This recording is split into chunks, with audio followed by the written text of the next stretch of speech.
Hey, y'all, it's Orlando. We just want to let you know that the views and opinions expressed during this podcast episode are those of the co-hosts and guests and not their sponsoring institutions. Now, let's start the show.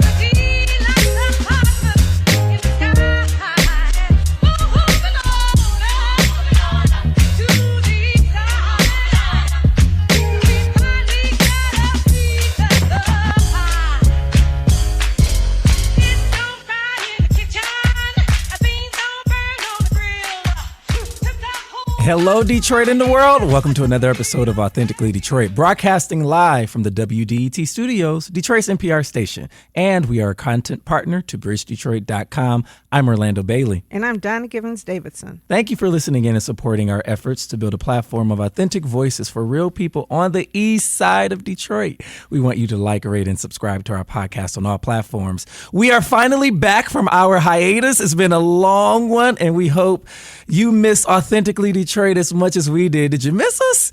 This week, we're going to catch up on what's been on everyone's mind. That is DTE.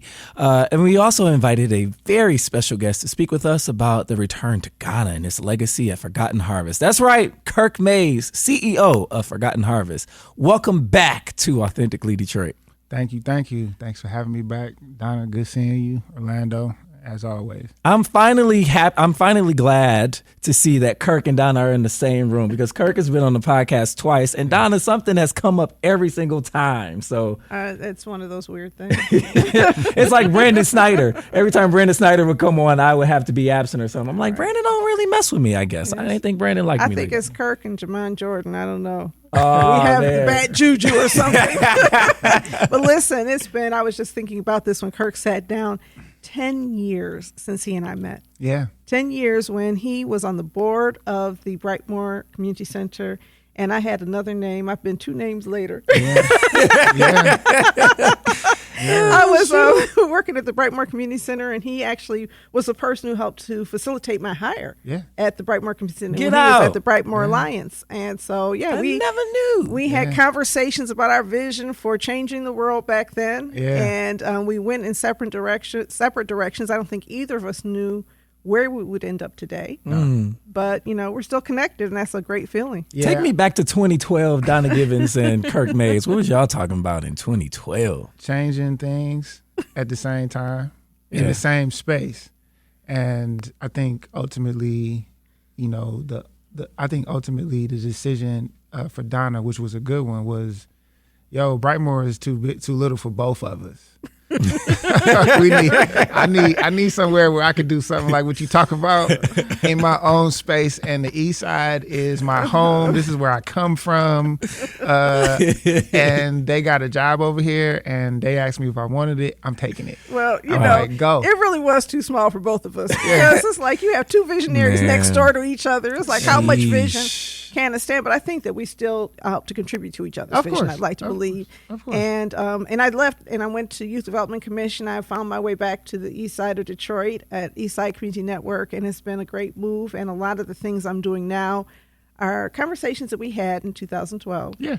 And so it's great to know that there's people who inspire you, who touch your life, and you remain touched. Right. So. I mean, you think about it too, though. I mean, Donna is rightfully so carrying on the legacy that Maggie started, that so many leaders in the city have been a part of with Warren Connor.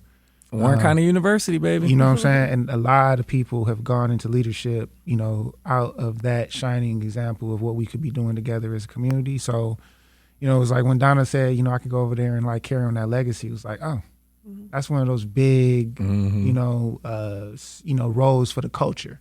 And that's for the Detroit culture. You know what I'm saying? So it's nothing to be taken lightly. So congratulations. Oh, thank you. Yeah. Thank you. Yeah, and it was my second time there. Right, I know. And so, I know you started there, and then you went to Youth Development Commission, and then I went a whole lot of places. Right. And I look at it like Vanguard. this. I went to Boys and Girls Club.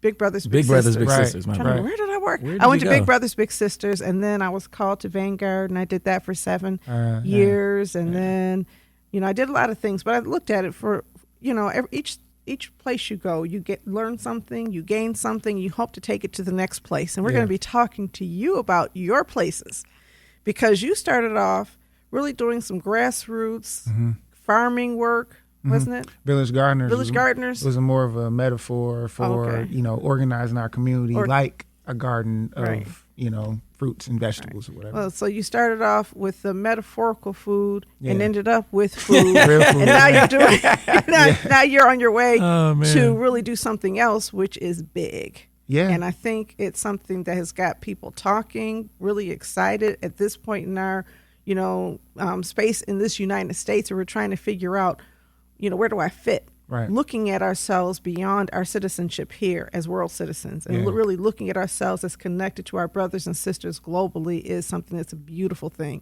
Can't wait to have that conversation.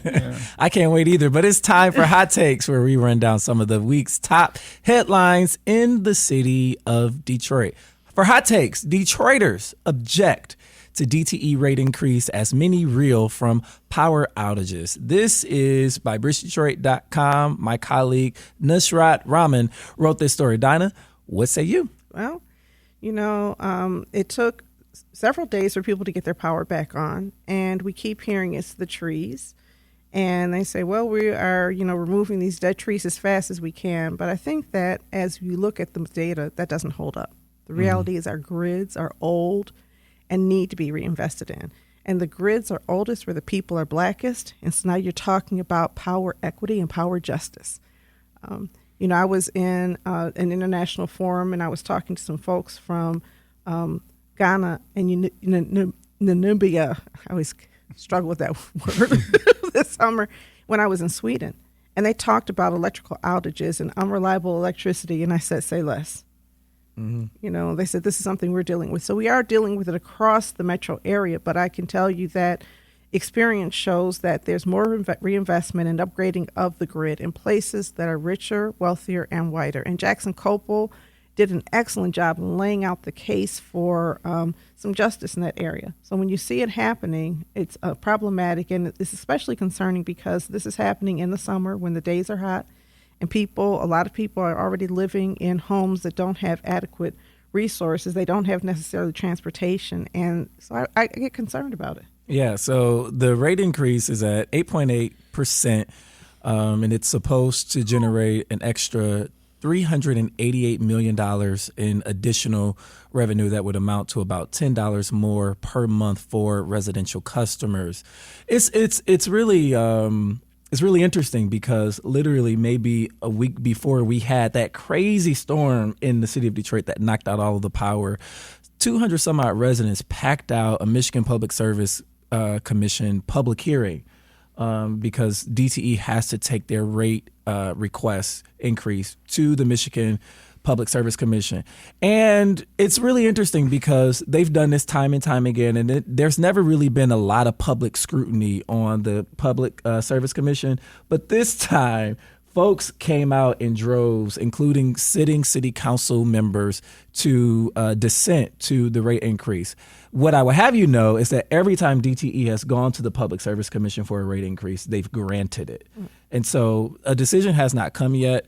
What are y'all thinking? Well, I want to say hats off again to Jackson Copel because he really did do a lot of organizing on the ground. He met with a lot of folks. I'm not saying he's the only person, but he's the person who organized us, those members of Detroit 21 who were interested in learning more about the issue.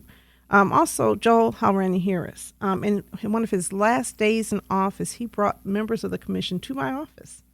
And I was able to lay out to them some of the issues that Jackson had laid out to me. Some of them said, I've never really heard this before.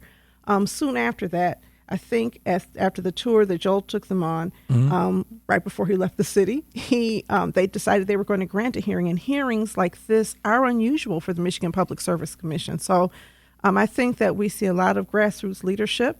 I think that we saw some really strong leadership for our director of sustainability. I'm glad to see.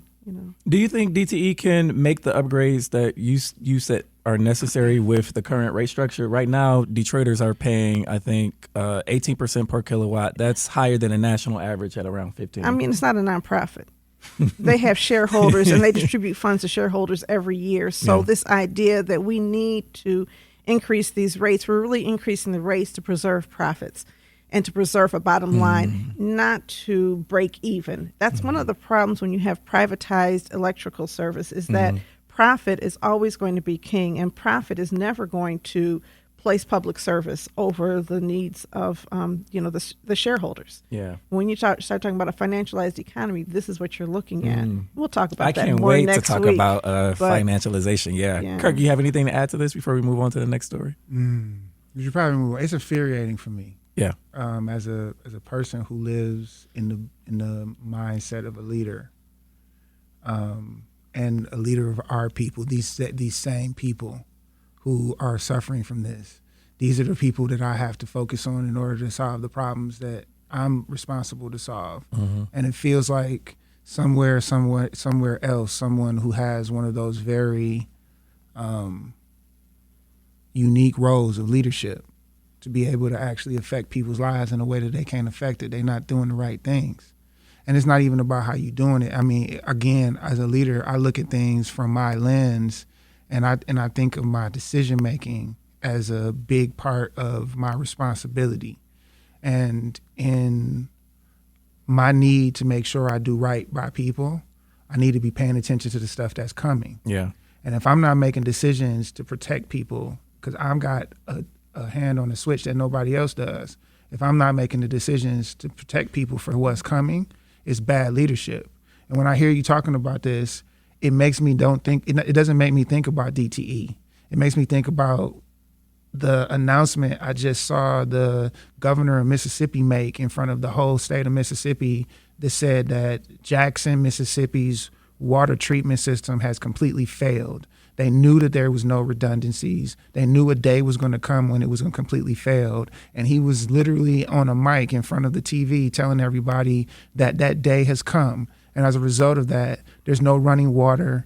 There's no, you can't flush the toilet. You can't shower. You can't do anything. So that means that businesses have to shut down.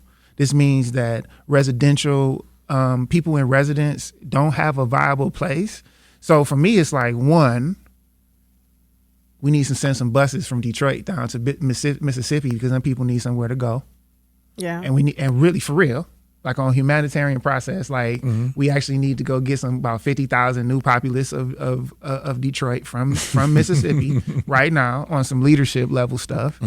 And two, when you allow such a complete failure of the municipal services that is under some of those people's control, that's a complete and utter lack of, that's a failure of leadership. I mean, it's unconscionable. And, to think about, all of these, failures and crumbling infrastructure that is happening in and throughout the United States, it's almost always exacerbated in communities of color. So listen, this is what I got to say, though. You got flooding in Pakistan that's not going to actually go away because there's monsoons, but there's also water runoff from glaciers, the mountain runoff from that. So some of that's not going to stabilize. You got a heat wave in China that's been lasting for 70 plus days, and it's being characterized as the worst heat wave in recorded history of the world, period. You got the Colorado River that's basically drying up. You have a heat wave in all of Europe right now. You have a drought and a heat wave in California right now. I'm going to tell you what's going to happen. Climate migration. I'm going to tell you what's going to happen.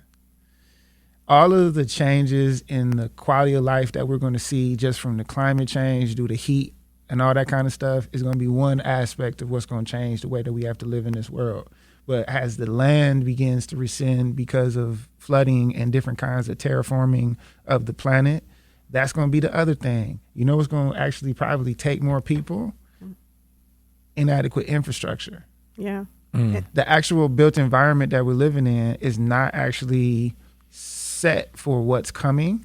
And we all know what's coming right now. So anybody who's in a position to make some decisions right now, and then for whatever reason they're not making those decisions and it's putting potentially people's lives in danger, that pisses me off. Right. So that's what I hear when you say that, because I do believe that there's a greater conversation in DTE. While there's culpability at DTE amongst the leadership because there's power there and there's people there that can actually make moves and decisions because they have resources and everything that goes with that. What we really need right now is for all the roads and all the ground to be opened up so new water can be put in, water pipes can be put in, new types of electrical lines can be put in. We can start looking at new ways of actually, running our power to places before, even last mile.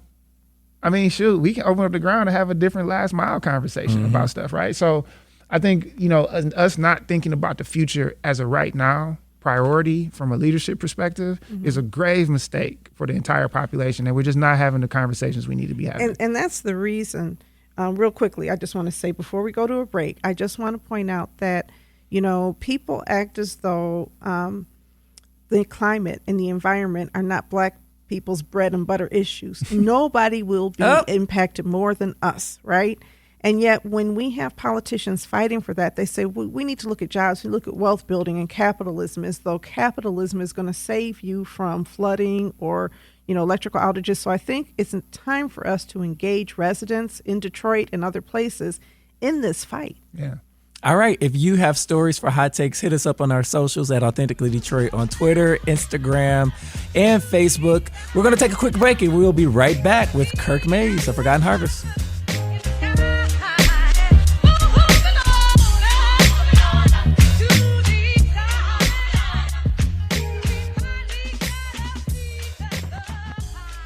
Bridge Detroit is your news and engagement platform that is telling the stories of Detroiters rooted by community priorities. Started in 2020 by Pulitzer Prize-winning journalist Stephen Henderson, the newsroom has already established its footing as the go-to source for hyper-local perspectives that asks the hard questions, brings accountability, and searches out real solutions. It's free to become a member of this award-winning news organization. Visit bridgedetroit.com today to sign up to receive the news delivered right to your inbox. Bridge Detroit. By Detroiters, for Detroiters. Founded in 2021, the Stoudemire is a membership-based community recreation and wellness center centrally located on the east side of Detroit. Membership in the Stoudemire is available on a sliding scale for up to $20 per year or 20 hours of volunteer time. The Stoudemire offers art, dance, and fitness classes, community meetings and events, resource fairs, pop-up events, the Neighborhood Tech Hub, and more. Members who are residents of the east side have access to exclusive services in the Wellness Network. Join today and live well, play well, be well. Visit ecn-detroit.org.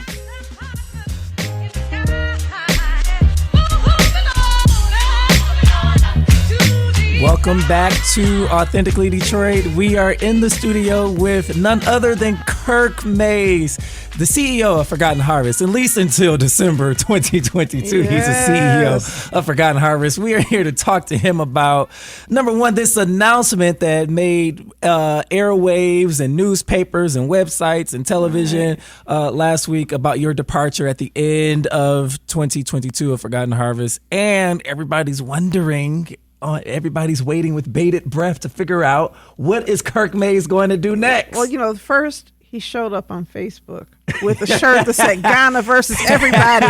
So he had some teasers out there, didn't he? He was like, what's going on with Kirk? He said, I have an announcement. I think he was like preparing us. That was totally a coincidence. It was just a day that I was having a meeting with a brother from Africa, and we were talking about some stuff for the future. And I got that shirt from Sean Williams from Detroit versus Everybody. It was a special run that he did for a group that he's working with in Ghana, and he's got some other stuff he's doing in Liberia. And we had an amazing conversation, and he blessed me with that shirt. So with that exclusive shirt, and I was going to see my brother from Nigeria, I was like, let me put this on. It was a beautiful day. I did the whole selfie, and then the cars came in. I was like, oh, maybe I shouldn't have did that. Maybe I shouldn't have did that. People Nate are paying attention to you. I know, right? Nate called me and he was like, so what, we talking? What we doing? What are we doing? I was like, no, man, it was just a post. It's just a post. So that means that doesn't mean anything, and you are not considering relocating or traveling overseas? Oh yeah, I'm going to be traveling for sure. Okay. And I haven't, full transparency, I am very excited about getting a chance to go to the continent. Get reacquainted, get familiarized with what's going on. I've been one time, but it was Northern Africa. I've been to Morocco. I've been to Tangiers. It was on my German Marshall Fund. It was if the Marshall Memorial, my MMF brother. Yeah, experiences are highly controlled and very directed. So you get a lot of stuff when you go in those trips, but you don't get a chance to do as much of your own thing. And Northern Africa is definitely not sub-Saharan Africa. So I'm interested in going to Black Africa and understanding the tribal connections and all that kind of stuff. So I've done my ancestry DNA. I've done my African ancestry. I'm waiting for my tribal. From? I'm from a lot of places. I mean, according to ancestry, I'm every man. So I'm 11% Asian, 19% Caucasian, and 78% African. Where in Africa? Nigeria is like 43%. It was like 5 or 6%. Ghana, some Benin and Togo, Cameroon, Mali. It's a number of different places. So the African ancestry gets you more of a tribal connection, specifically to like what tribal group you come from, and it's based on paternal and maternal, or maternal or paternal lineage. So I did a paternal lineage search, and next I'll do the maternal lineage search. That's awesome. Yeah. So having that particular information to know, if there's a connection there, but or where the connection is. But my family is Jamaican. I grew up in the Jamaican culture here in my home life, and then going back to Jamaica my entire life. And my whole research on the continent has really kind of led me to Ghana, and Ghana being someplace that really seems, from what I can see right now, as the origination place for the Jamaicans. So the food culture, the language, our customs, they got something in Ghana called Trotro, which is their bus. That's our mini bus.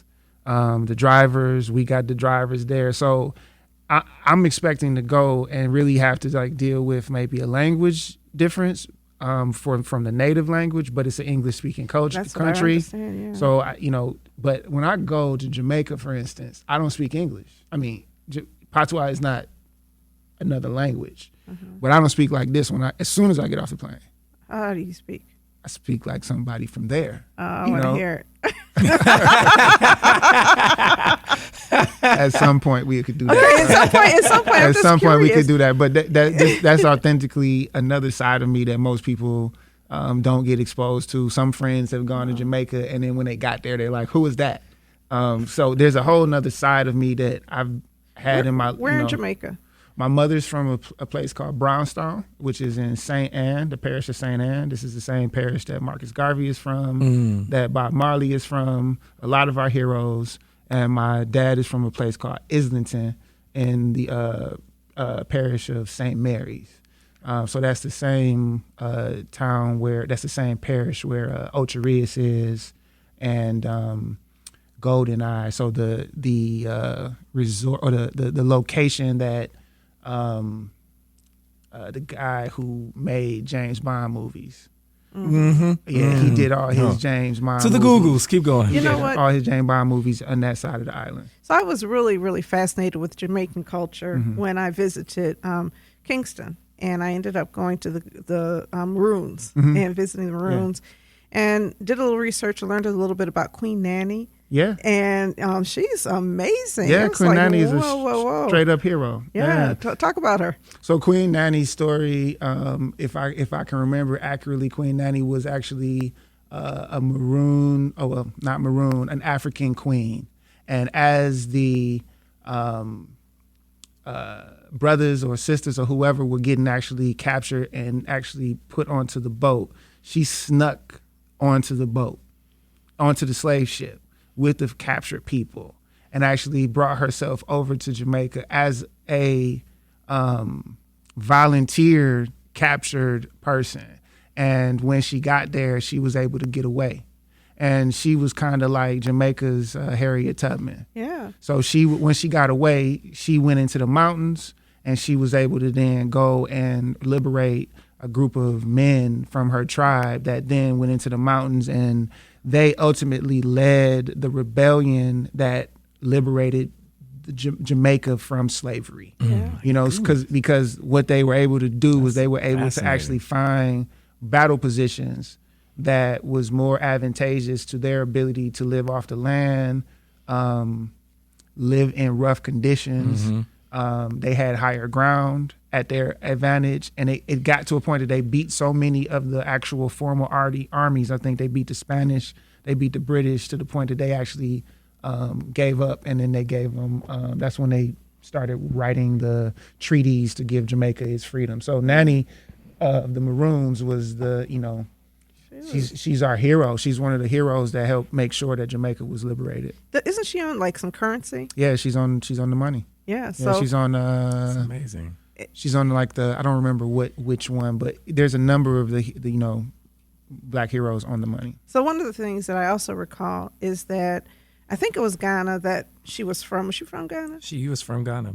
I believe so, because most of us, most of us from Ghana. Yeah, right. So that what they were saying is the terrain in Ghana was similar to the terrain in Jamaica, and that was one of the benefits that they had over the soldiers, because they were from a similar terrain. That's right. That's right. So so you get into like specifics, and I don't want to mess up the stories, but from what I understand, the people who came to Jamaica through the slave ships met the Arawak who were there already, right? And the colonizers pretty much worked to wipe the Arawak out in order to make place for their colony. So as the Ghanaians who came from, you know, through slavery there, this name, well, the Spanish would say Yamaka, right? And it's a place with many rivers. But the Ghanaian interpretation was a different, same words, and it was something like Jamaica or something. I don't remember the exact way that they said it. You can look it up. But it's the same words, and it could have been interpreted the same way the Spanish heard it in their words, it being the land of many rivers.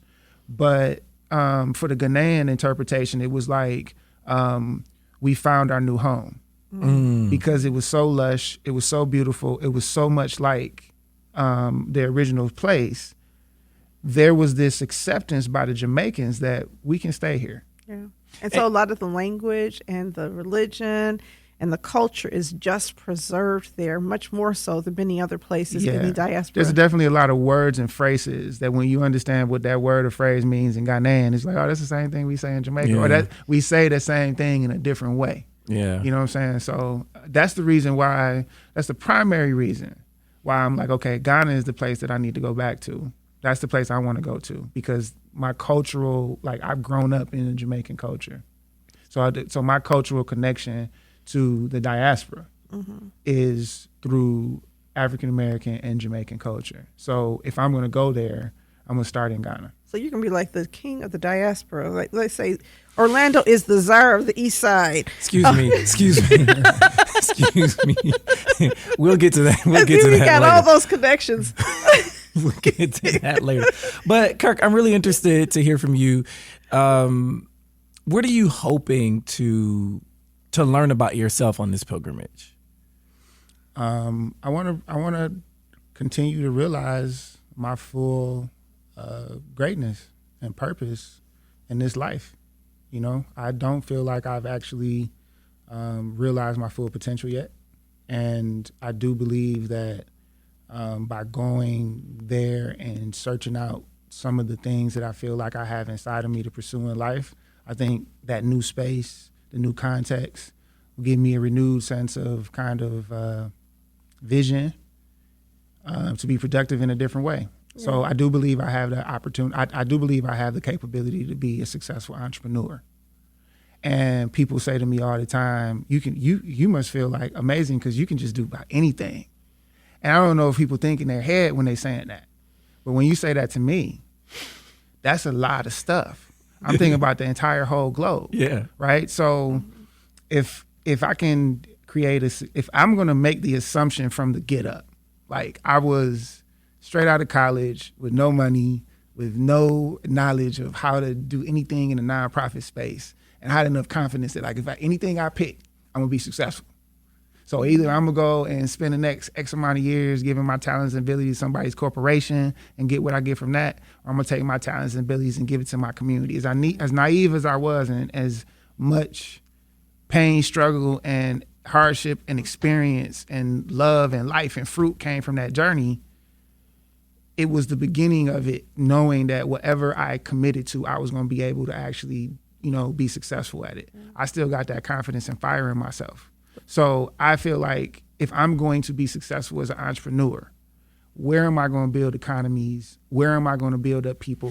Where am I going to create jobs? Where am I going to add to a more competitive environments for the global conversation we're having about everything? Right. And I'd rather do it on the continent or in Jamaica than here, because y'all over here and y'all got it. All right. Well, you know what? Let me qualify my earlier comment, though. Nobody champions the east side of Detroit more than Orlando Bailey. Oh, for sure. He is an absolute champion. He brings sure. people together. He is a person who really fights for his people, right? Yeah. And in 2022, the whole construct of diaspora has gotten lost in so many conversations. In America, we have ADOS, and in so many people in African nations, diaspora is people who came from our nation 20 years ago and left, and can we get them back? But you're going back to a term back when there was this Pan-Africanism movement, really, that a lot of people were joining and saying, wait a minute, let me look at my life and my growth through a Pan-African perspective. And I really think that championing that will lead a lot of other people to look it up and research it. I know when I heard through the grapevine and I saw the T-shirt, I remember the conversation I heard about return to Ghana. Yeah. And so we're going to talk about this after our next break. All right. We'll be right back. We got Kirk Mayes in the studio, y'all. Stay tuned. It's all right. And this...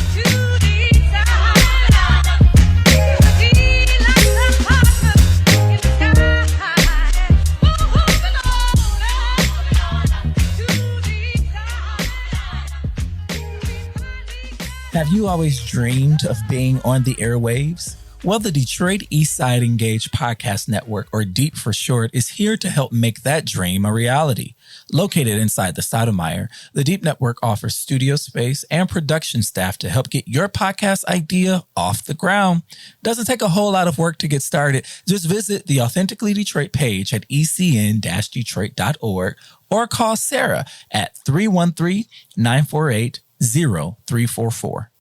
Bridge Detroit is your news and engagement platform that is telling the stories of Detroiters rooted by community priorities. Started in 2020 by Pulitzer Prize-winning journalist Stephen Henderson, the newsroom has already established its footing as the go-to source for hyper-local perspectives that asks the hard questions, brings accountability, and searches out real solutions. It's free to become a member of this award-winning news organization. Visit bridgedetroit.com today to sign up to receive the news delivered right to your inbox. Bridge Detroit, by Detroiters, for Detroiters. And we are back with the CEO of Forgotten Harvest, Kirk Mayes. And we were having a conversation before the break talking about the African diaspora. And Kirk, I mean, who's a better representation of the diaspora? I mean, Kirk is a Detroiter, born and raised, but like his family and the lineage is from Jamaica. He's getting ready to go on the pilgrimage. And so we were getting ready to ask you the question. I think Donna was getting ready to ask the question, if I know my co-host. What does the diaspora mean to you? And, conscious global citizenship. So first of all, let me plug myself for a second. There's a lot going on, a lot to actually track and follow, and there's a lot of moves that's going to be actually happening on this journey, right? My personal journey and the journey I'm going on, and I want to keep everybody up to date on everything that's happening. So anybody listening, please take the time to go to www.iamkirkmayes.com. Sign up. The sign up will allow for you to get the emails and the updates of everything that's going on. Author. And entrepreneur. Yeah, and that's like, where's the book? Yeah. And that's what I'm like. I asked him that on TV. I'm like, yo, where the book at, bro? So that really is the front row seat. The stuff that will be coming on social or whatever will be kind of after they get announced there, and I'll be sending out special emails and that kind of stuff to people to let them know what's going on. So your question. And we'll put it in the description of the podcast too. Yeah, your question. What is the diaspora? Yeah. So my strict definition of diaspora has always been everybody that came from the continent that got blood from the continent in their system, right? Africans, people within from the African culture, you know, and got a connection to the tribal and historical residents of the continent. I hesitate to even talk about the actual geographic lines that make up the countries, because those were actually given to us by the colonists. And when they actually divided the continent up, a lot of that stuff is legacy to that, right? So you still have tribes that exist on both sides of country lines. Yeah. That are contiguous tribes that live in two different countries, but they're one tribe. So we still have this confusion on the continent about who we are and what our affiliations are. But this diaspora conversation is about all of us being connected through the continent. And I do think there is a place where that conversation is being had formally through the African Union conversation. So there's a conversation, there's a structure that has been created, and you know they're working through the actual formal significance and roles and everything that goes with it of a structure called the African Union. That's wonderful. Just like similar to the concept of the European Union. Big difference between the European Union and the African Union, I think, on from the onset is, you know, I think specific to what I just, you know, brought up. The European Union is a membership based kind of union, and everybody has their own country affiliation, right? So Germany is a part of the African Union, France is a part of the African Union, so and so on and so forth. There's a war in Russia right now in Ukraine because there was threats that Ukraine would join NATO, which would eventually, you know, actually line up all of the rest of this stuff, right? So the African Union, though, is a regional land geographic kind of designation. So Africa is broken up into 5 regions, and those 5 regions geographically represent the different decision-making kind of sectors or clumps or groups or whatever as they figure out how to formally institute this, right? They recently, within the last couple years or even less than that, have erected a sixth sector for the African Union, which involves us. Everybody who's not actually represented geographically on the continent is represented in the 6th sector of the African Union, which that means that's black people everywhere that actually has got sent out through slavery. So when you think about black people and when you think about the diaspora, who's the diaspora to me? Everybody that just got on the plane and decided that they wanted to go to America or Europe or China from Africa and get a job or something, they're diaspora. They're nobody is actually denying they're at diaspora. Matter of fact, people calling them Africans. Yes. Right? But everybody who came to anywhere from slavery. So all the Brazilians, 100 million of us, that's us. Yeah. They just speak Portuguese because that's the way that boat went.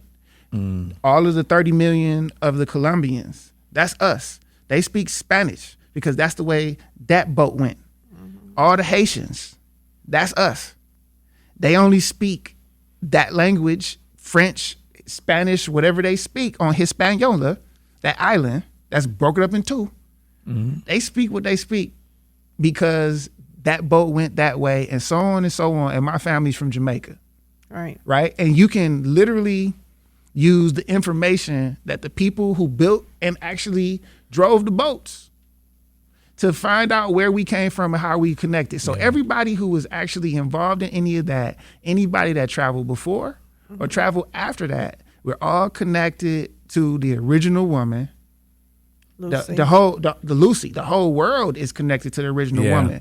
But the genetic and cultural connections of people with high degrees of melanin, which we call black people from the continent of Africa, in my opinion, that's the diaspora. And I agree with you. I want to talk a little bit about ADOS, though, because American Descendants of Slavery is this movement of people who feel as though all of the benefits of any kind of reparations or any recognition of harm should be exclusively shared with Black people whose slave ships brought them here. And, I think what people don't understand is I think about 500,000 people were brought here by slave ships from Africa. Okay.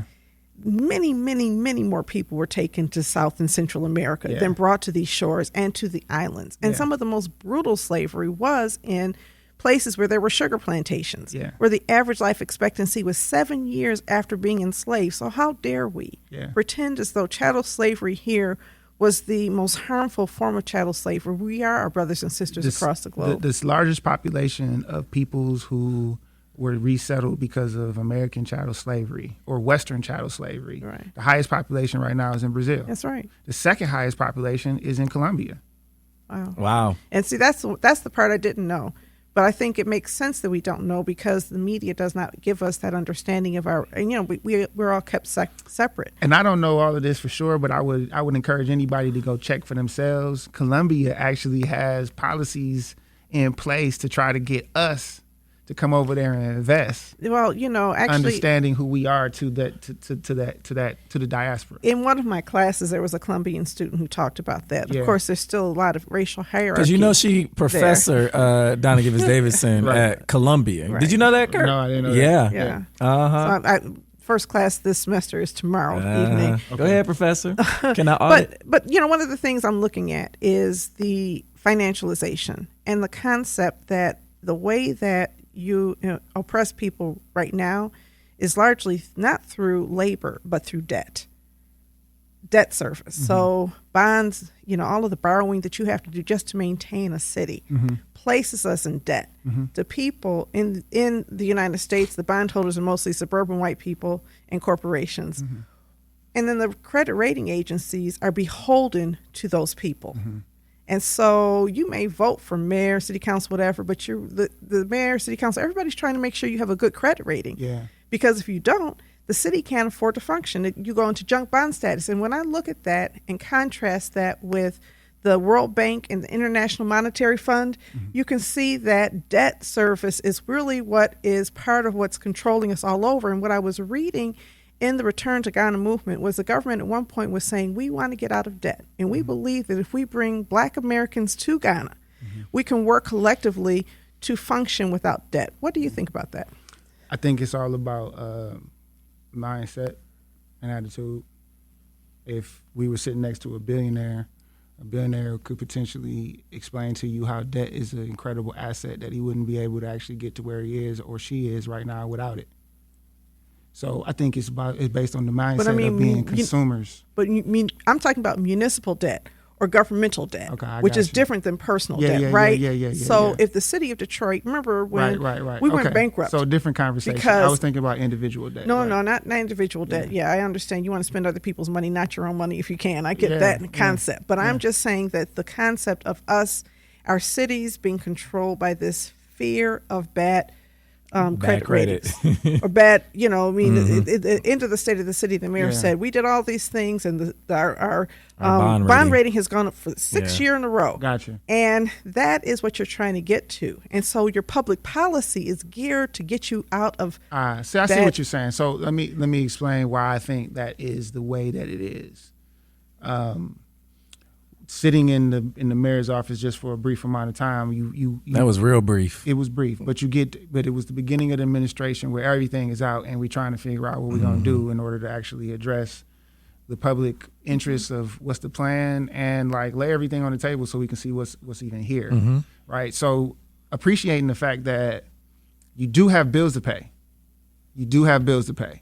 Getting to a place where you're like Jackson, Mississippi, and it's like, we can't flush the toilet is untenable. No, I get that. Yeah. So when you think about reorganizing the way that our cash flow is set up, so we can just take care of the things that we need to take care of. The truth is, we don't have enough cash flow to take care of all the things on our big expense budget. So, for instance, if we walk up and down the street right now, neighborhood residential streets, what you're gonna find is there are plenty of street drains that aren't just covered with leaves.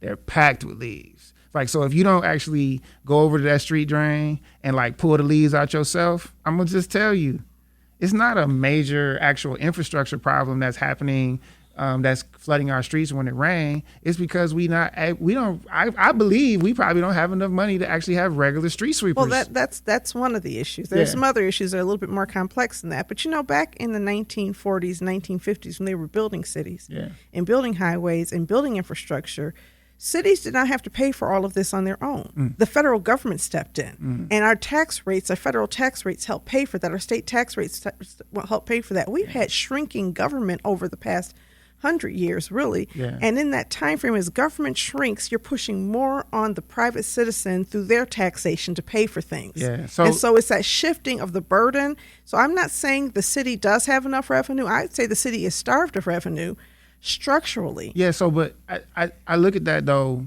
as a part of a underperforming business. Bangkok has 8 million people. You moving to Bangkok? No, I'm not going to Bangkok. Okay.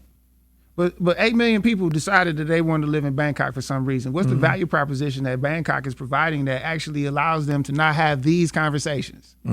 Because they got enough people there. New York has enough people there. Chicago has enough people there to pay past their problems. So the business of a city is figuring out what we need to do in order to actually make somebody choose to live here over another place. Well, I'll just say that I came back from an international conference in Sweden, and one of the professors I was working with actually was a professor who studied Thailand, and will tell you some interesting things about Thailand. What we found out is that there's poor infrastructure for poor Black and brown people all over the world. Sure. Doesn't matter where you are dealing with infrastructure problems. You're dealing with a lot of things. So I don't think Bangkok has solved it. I think that the reality is that as long as you have that blackness and brownness creates this gap of wealth. I think my point is the same point. I don't think Bangkok is solved it. Actually, I think Bangkok is probably one of the more problematic places. Right. That's why I just said, moving to Bangkok. Right. But they got 8 million people. They got as many people as New York. And I'm not saying they're doing that necessarily because they're successful. You look at how many people in Singapore. You look at the places that people aspire to go to, not even us, a college student that's coming out of school and says, this is where I want to live next. What are the things that make that place a draw? I know when I got out of school, I was like, I want to go to Atlanta, and I never even been there. It took for me to go and visit Atlanta a couple times to be like, you know what? I kind of like this place. I like the culture. I like what it feels like. And Detroit is beginning to get some of that like feeling to it so that some people can feel like this is a place that I can move to. But the truth of the matter is our business model is being supported by debt because we can't pay our bills with the actual frontline business, which is actually having enough citizens. Well, most cities are supported by debt in the here's U.S. the thing but to add some more layers to this, and I would love to hear. Grow. They're supported by debt to grow, not to maintain. Most of them are struggling, though. And especially when you talk about homelessness is just exploding all over the world. And homelessness, it's a consequence. Yeah, it's a problem everywhere. It's a consequence of how we spend our money. We spend our or money who we on owe. Or who we owe. Or who we owe. That's the point that I wanted to bring in and a layer that I wanted to add, this nuance, because the municipality is beholden to whomever is holding the debt. And consequently, residents who need services, who need equitable services, are all too often the last to see or receive anything, because we have to think about, number one, who we owe. We also have to think about political expediency. Let's not forsake that politics is also like in this game. In addition to financialization, what is going to draw me political wins so that I can continue to get reelected, and I'm able to point to I did this, and this for this segment of people, and who's being left out of the conversation, and who's being resource deprived, and all of those things. It's a nuanced conversation. Well, and we really have to look at that, because if we're going to deal with infrastructure issues, we have to look at the fact that until the bond rating agencies want to see us investing in bridges and roads and water systems and electrical systems, we won't. We will continue doing those things that they think are going to make them money. It's very short-term thinking. So I'm not saying I'm against borrowing. I think that we have a government that is so dependent on borrowing in places like Detroit, Jackson, any place Black people live, Flint, Saginaw, every place that had an emergency manager. We are all dependent on borrowing. And until we get out of that debt crisis, whether you are in Detroit or you are in some city in one of the African nations. A lot of times it's the debt that really buries people and makes them unable to move. And so I believe that when Duggan became mayor, he had very few moves he could make to make the city function. I mean, it was in emergency management getting it out, but I think that it's just this real reorientation. We'll be talking about that next week. But when I look at that and I compare it to what's happening to some of our African brothers and sisters, it's the same. Yeah. So, I mean, I think when you look at, rebuilding a place, capital is king. And where that capital come from, in order to do the development, in order to bring tax base back in so people can have living spaces that they actually want to live in, so they can have the restaurants and the social spaces that they can actually move around in. A lot of that stuff has to be done through business, through the business world. Yep. Government needs to make it as easy as possible for businesses to come in and actually service the needs of communities. Above and beyond that, though, government has to actually take care of infrastructure. You can't expect regular people to take care of infrastructure. They never had to. So if you provide your role in a layered cake very well, and you understand what all of your constituents and partners need in order to be successful enough that you can stand out from the rest, I believe that's the beginning of a formula of starting to get people to say, I'm choosing Detroit. But as people say, I'm choosing Detroit, we're still losing the people who can't afford to choose Detroit. Sure. Because Detroit has become unaffordable for many people, and we're just shifting the burden.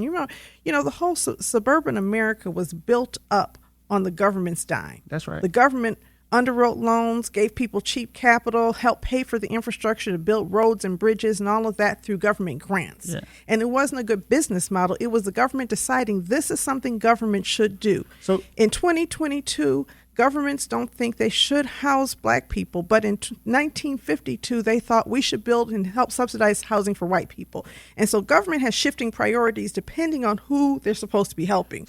It's us right now in cities, and government is now facilitating the return of people who left through government subsidy to come back. And I'm not saying the government shouldn't do that or should do that. What I'm saying is that sustainability demands the government does something differently if we're going to make it out of this climate crisis. So the truth of the matter is there's nowhere in Western society, at least, under capitalistic economies, right, that this doesn't exist. Right. In every situation of a developed place, you get homelessness, you get displaced people, you get rising costs that don't match the actual people that were there in the first place. It's all the same actual thing. And all the people are the same people. So we keep on having the same conversation about how do we fix this, and it's working.